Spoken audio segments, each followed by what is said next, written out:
Hey, everybody. I'm Lisa Campion, and this is my very dear friend and colleague, Jane Bear.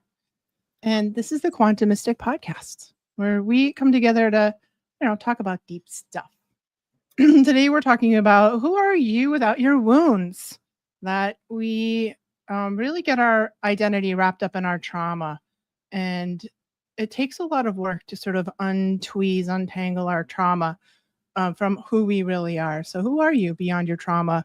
The roles that you had to play in your childhood and the survival patterns that you picked up to even survive and navigate your childhood. So, if you weren't shaped by your pain, really, who would you be? And how often we mistake trauma response for our personality or our true self. There's like the trauma self, and then there's the true self. That's what we're going to talk about today. And we've all been through traumas. We've all been wounded. And sometimes we sort of hang our identity hat on that. It could be like a badge of honor almost, where they get woven so deeply into who we are, how we respond to the world, our sense of self, that we forget that we have trauma, but we are not our trauma. So that's really what we want to talk about today. We're going to peel back the layers of this conditioned identity that we have and ask a revolutionary question. Who would you be if your pain didn't define you? If you allowed, we honor what's happened to us. We honor that. It's not like we want to push that under the rug, but we just kind of want to tease apart and ask the question, who are we versus who is our trauma response? So welcome to the show. Yeah, welcome everybody. And if you're with us live, of course, we love to hear from you. Say hi. Where are you listening from? And ask questions or bring up some of your own personal experiences with this, because we love to hear from you. And like Lisa said, I mean, this is everybody. This is literally everybody. We all have wounds. We all have some sort of trauma. And some people think that, there's like big T and little t. I don't know. Our nervous system thinks it's all the same. And it really reads trauma all the same. And so that's why this is everybody. And I think it's very easy to over-identify with these things because we don't even notice that these trauma responses are really masquerading as personality traits, Yeah. I mean, I'll just give you one from mine, that it's probably pretty common one, and that's people pleasing. That people pleasing for me was a total trauma response from that. I remember the minute it happened, I was 3 years old.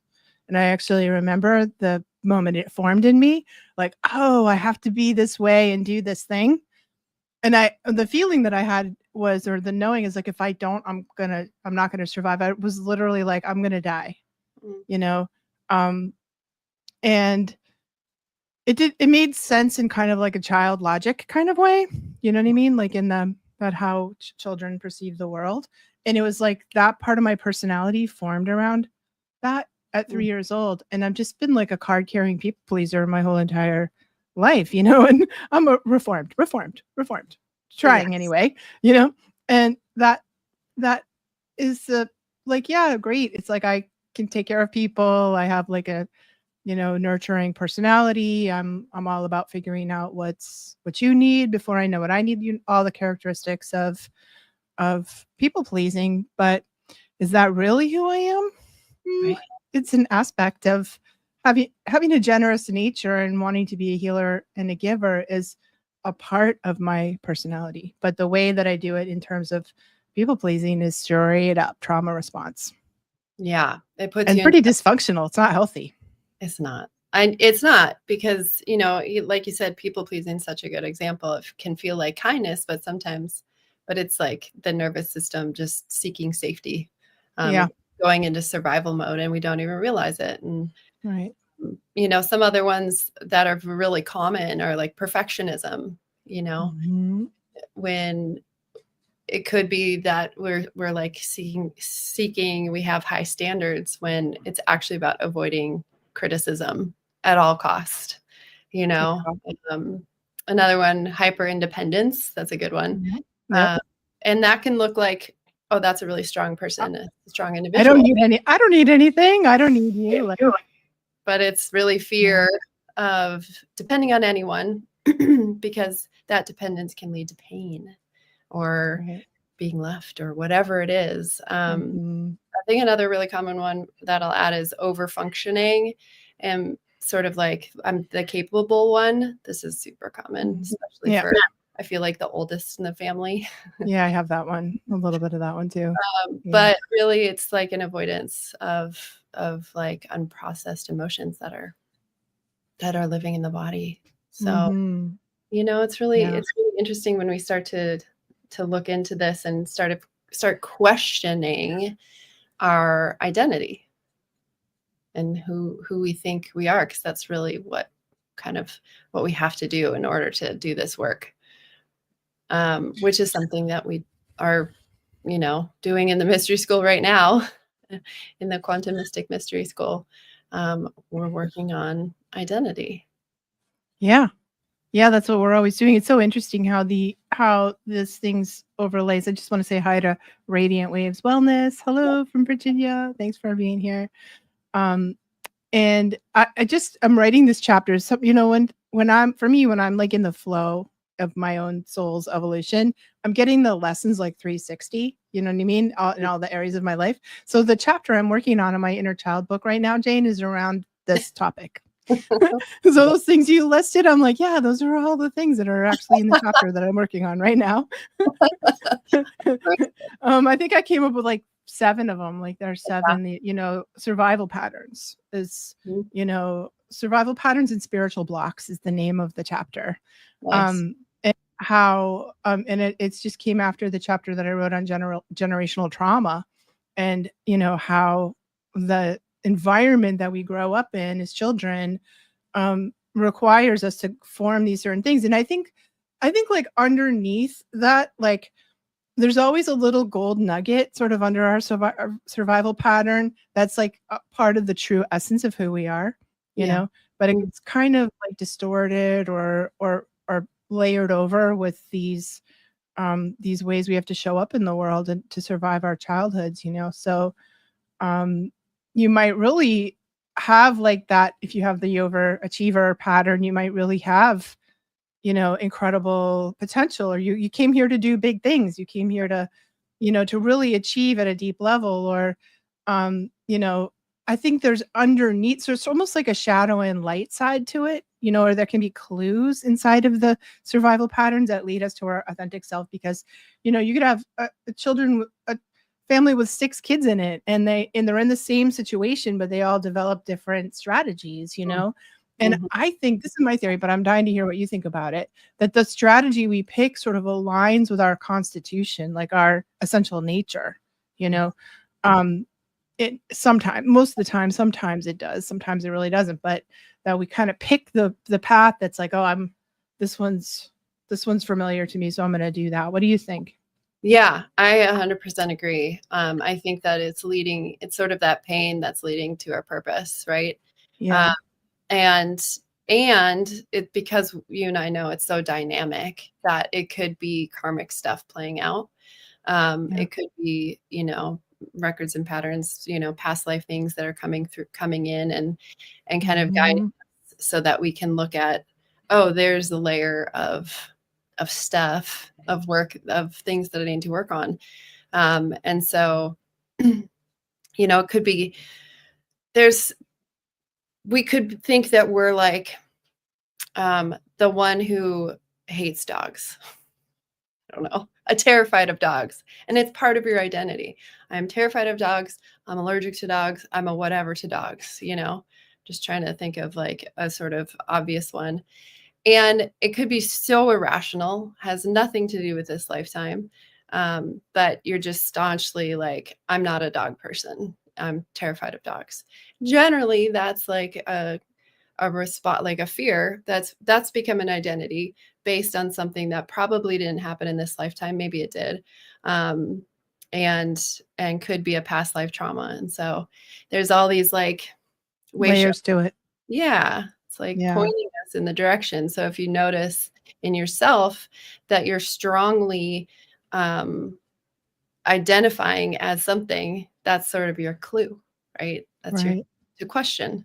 I'm a person who always and never, I think, are good words to watch in your vocabulary too. Yeah, I always and no, I always do this or I never do that. That yeah, we the might be absolute. like, yeah, we might be like getting down. I'd love to hear some from you guys. Tell us where you're from, or if you recognize one of these patterns, if you know you've got it, or you think you've got something else. Share it because we'd love to hear from you, like what you think about it. Well, that's a great example, because Jane, about the dogs, because it could be something that um that simple, that we hang our hat on, our identity hat on that way. Right. Not that that's simple, but I think that could definitely be part of it for sure. Yeah, and then it's like, well, if I stop being, how is that really helping you? If I stop being the one that's scared of dogs, not a dog person, what will Mm, happen? You know, and it's really the illusion of the identity is that it's shaped by the not only by the conditioning or the trauma, but also by the ego.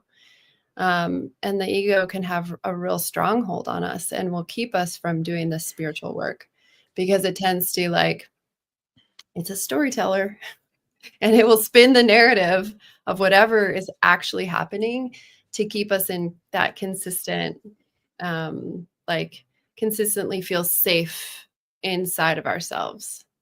And what that yeah, is, it'll continue to tell the story of us being the hurt one or the not in a safe place, right? It will try to keep us in constant survival mode. Um, yeah, yeah, yeah, definitely. And I think that's like, um our egoic self, the personal self, it feels so life or death, you know. And it is, in a way, because we're also dealing with our nervous system triggers. So if your nervous system is triggering fight or flight, it does feel like it felt for me when I was 3, life or death, to like let go of these things. And the ego itself doesn't want to let go of its identity, because it doesn't really, the egoic part of us can't really feel who we are very well, like, the soul, a higher self, does, and there's other parts of us that feel who we are. But especially when we're young, I think, for me, at least for me, it was like this. We're always looking for that, like, well, I'm the rebel, or I'm the this, or I'm the whatever, kind of archetype. It's sort of like, yeah, it loves archetypes, so it wants to be, I think about all the archetypes that were in my high school. you yeah, know yeah, you could sort of slot yourself, you had to pick one. yeah. Like, you could be the art crowd, or you could be a jock, or you could be whatever, all the things, You could be emo, like, goth, like, yeah, or now you're the healer or the yeah, so many things. so many things that from that archetypal space. And the ego self just can't really feel itself from the inside. So it's like, I'm that, and I'm not going to let go of that, because that's my thing. That's how I know who I am. That's what I know what to do. Um, yeah. So I think and the ego doesn't want to let go of that, because it feels like dying when we do that. Yeah, that when we start dismantling that ego built identity, it's terrifying. And it does. It feels like we might die, but it's truly where liberation begins. Hmm. I always say on the other side is freedom. I'm like, Yeah. you don't have to believe me, but I promise. Andrea says also what our families were telling us we were. Yeah. Yeah. That's a big one. That's conditioning. That's where the Mhm. conditioning, whether it's family or school or society, we are all conditioned to believe Yep. something about ourselves that isn't true. So, Right. And sometimes families are super rigid, and there's like only one way you can be. Like, right. there's only one option, and you've got to do it. That's really tough if have a family that's maybe like a little looser. Well, you have to be a doctor, you have to be smart, you have to be this. Well, that's tough if you don't have the soul of a doctor, if you really have the soul of an artist or some other life purpose here.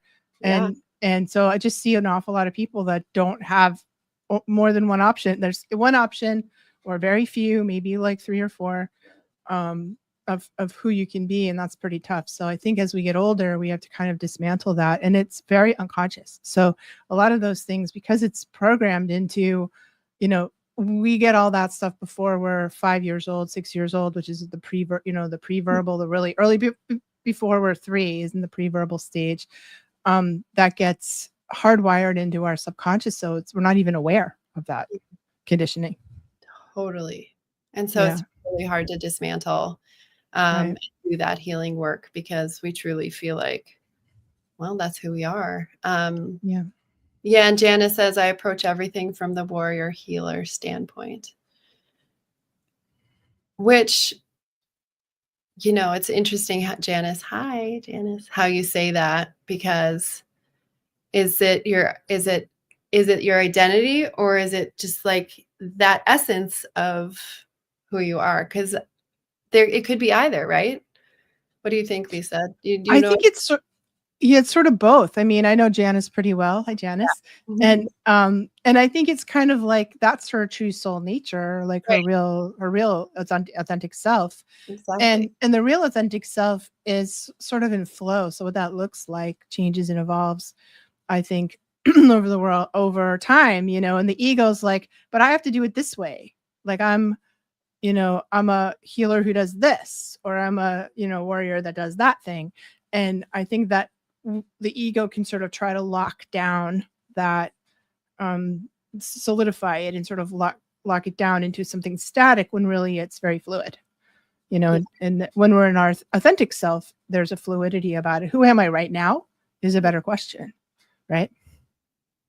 Yeah, and we're like, and that's why the question, I think, because I know Janice a bit, is like, there is an essence of warrior and healer just in who she is. Yeah, And totally. if she's like out in the world saying, I am a healer, and it ends up getting in the way of, in a way of like, it becomes a story. And there isn't room for anything else, like you were saying, who am I in the moment? And so being able to question, just having curiosity around that. But I think, Janice, you already do that. Yeah. Janice follows up, it's trying to put it in perspective and not go to the level of dysfunction that is the challenge. Yeah. The Yeah. dysfunction. The Yeah. dysfunction is like, and I think that a lot of times, like the spiritual initiations that we have in our life, which is just a really sweet way of saying the total crash and burn breakdowns, and life crash and burn like moments that we have, are Yeah. often dismantle our identity. Their purpose from a spiritual standpoint is to dismantle our identity, Yeah. and we never willingly go into that. we don't we don't sign up for that on purpose. It's just, like what happens if, you're it happened to me too when I was younger, and my identity was really wrapped in being a wife and a mom. And then what happened? I got divorced. Well, or you lose your jobs, like if you're super heavily identified with who you are as a work Right. person, and you lose your job, you lose your wealth status, like you lose your societal position, and find yourself in a different position. It's super painful for our poor little egos, because they get very like, well, I'm a mom, I'm going through this now because my kids are all outside of the house now, Yeah. well, who am I if I'm not a mom, if I'm Right. not actively parenting my children? Who if I am if not I'm not a wife, I'm not a person that does blah blah blah. Yeah. That and so often I think life dishes us that change. It sort of forces us to let go of these identities because we don't really want to in a Right. conscious way. And all of those things have become part of your story. Yes, you are a mom, but that's not necessarily, mama bear is for sure something part of who you are for sure. But when we're doing healing, because that's always where we're aiming towards is healing. We're healing with this story. Means that the story is still uh, can be like the main character, but you're um you're like, you keep returning to it, meaning like the identity and the connection. Mm. So I'll give an example of like, you want to heal from the story. um means that the wound is no longer like the gravitational center of life. So Right. like the story would be, I'm strong because I survived whatever X. And when you're healing from the story, it's like, I am strong. That's who I am, period. Right. There's a difference in that. And one, it really integrates the wound, and the other one just transcends it. So we want to be able to, instead of like reliving it and retelling it, we want to understand that like that's just part of our essence. It feels in this moment, it feels like such a fine line. Yeah. So it's like sometimes it's really hard to tell the difference. But just also understand like what story you're telling yourself, and then start from there. I think it's an evolutionary process of like, these patterns are unconscious and we don't even know we have a wound. We're Yeah. like, what wound? What wound? There's no wound. I'm fine. Mhm. And then we're like, oh crap, I've got a wound, and then we go into that like really deep discovery of what happened and how did it impact me, and I'm really mad and I'm really sad. Like we're going to sort of wound recovery, trauma recovery, wound exploration, but we're not meant to stay there, right? We sort of have to clean up. I would say clean up on aisle 5.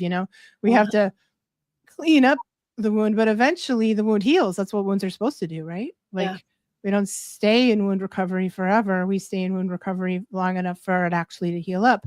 And then we sort of drop it, and we're not even like what you're saying. You're like, I'm a person that recovered from X, Y, and Z wound. I'm a person, and we let go of that. It becomes part of our history, becomes part of our beingness, or part of our lived experience, right? And it did a lot of, I think if we're working in wound recovery, right, there's so much opportunity for growth and love and self-love and compassion and all the things like that can happen in the wound recovery stage, but we're not meant to get stuck there.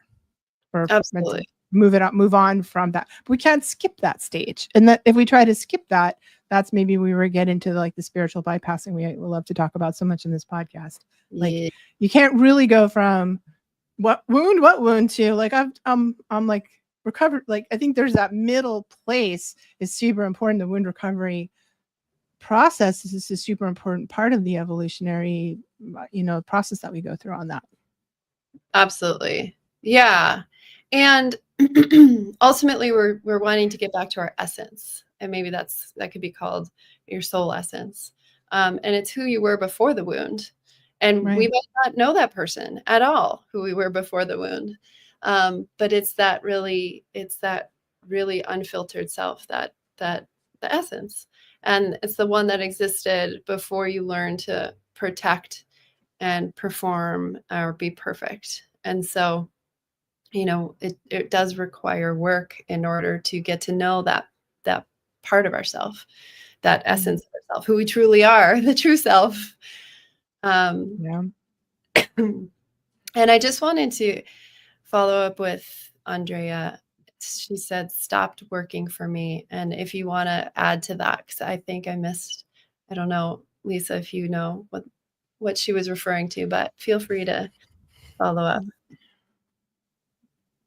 Yes. The wounds that come from previous lifetimes, Andrea, for sure. I mean, and we can lump those the wound category can be wounds we've incurred in this lifetime from our lineage, like we have lineage wounds, Yep. we have past life wounds. And I think for like when I'm doing healing work on people, I see them sort of all converge into sort of one thing, like there's like the central wound, a core wound, really, that can have strings that go into what happened in this life, what happened in your past life, what happened with your lineage. And and I think we as we're doing the wound recovery, we're kind of addressing it on all those levels until we're like, well, that's just something that happened to me. Yep. And it's not you are not that. I'm not that. That's what happened to me. I'm not my trauma that happened. I don't say that didn't happen to me. It did happen to me, but that's not who I am. Yeah. Being able to, and the healing process, we need to, like we said, I need to do work and be really present with ourselves, to slow down and being able to like truly witness ourselves without judgment, because it can be kind Right. of yucky to be like, ooh, that's that's a part of myself I really don't like. And I didn't even Mhm. realize that personality, that identity that I kind of have been wearing as ultimately as a mask. Um, Mhm. and it really, you know, we're trying to separate the true self from that patterned self. Right. And we need to do that in a safe place. We really do need to have a relaxed nervous system. So knowing when you're doing this work, like being able to breathe and move, and I always say, like, lock yourself in your bathroom if that feels the safest. Mhm. Understand when you're doing this work, if you're gonna start looking at yourself, sometimes whatever feels safe is important. Um, and I guess I would just add, like, these identities are like labels that we put on ourselves, and our soul essence is not a label or a brand or a role, and it's not even really truly an archetype, although we do have that part of Yeah. our unique design. Our unique blueprint does have like Right. whispers of that, right? That's what Yep. makes us all like a unique thumbprint in this world. Um, so letting go of those things is I think really, it's I think it's so hard to do it alone, like I can't. So I'm, working with healers, working with um, that working with other people, and this is what we do in the mystery school is creating that safe space and also creating like all the, having facilitators and a cohort of other people provides like the mirrors. Like I think we need like mirrors all around us to kind of show us these aspects of who we are and how we show up in the world, because so much of it is in the subconscious, right? yeah, So I think that keeping your nervous system relaxed and allowing it to come up, we have a lot of shame and judgment. We push it into the shadow. We don't want to feel vulnerable and exposed. So we need that safe container. So I just really like, if this is interesting, this work is for you is interesting, find that safe container that hopefully has some other people in it yeah. that help you feel safe. Because I don't know if it can be done on your own. I don't know. What do you think, Jane? Well, I don't, for myself, I did a lot of this work on my own, and I think that it's not, I'm not telling everybody to go out there and do it. I kind of did it the hard way. But I was given tools, and then I had such a strong desire, and such a one, like, my focus was to do this work and essentially union with God. Like, it was so very clear nothing else was going to get in my way. Um, and I think because of that deep, deep desire, I and the realization that everything is a mirror, I was constantly listening. And Mhm. so the words that a barista said to me, I was like, oh my God, everything was a mirror, and big, small, and in between. And that's when I was really in the sludge. Mhm. And you know, I'll hand that to everybody who wants to try it. Go for it. See how it goes. Let me know. Um, but it really is so helpful to get feedback and to understand Yeah. ourselves with safety. Yeah. And I and think I it's think that important. that's why, you know, that's why Lisa and I started the mystery school, which is quantum-mystic.com. You can find us and see what we're up to.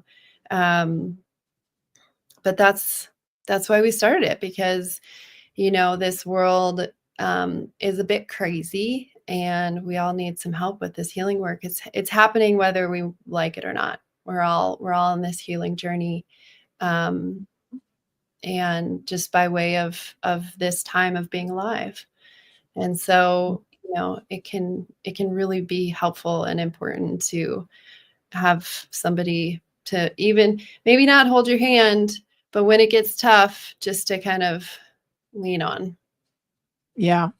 Yeah, it's really beautiful. Yeah, and I think this is the thrust of what we're doing in the mystery school is really examining our ego identities and moving more into the higher, the fifth dimensional, the quantum reality, where we're really aligned with our higher self, our soul self, our quantum self, that is in that state of flow. Who am I right now? Who am I today?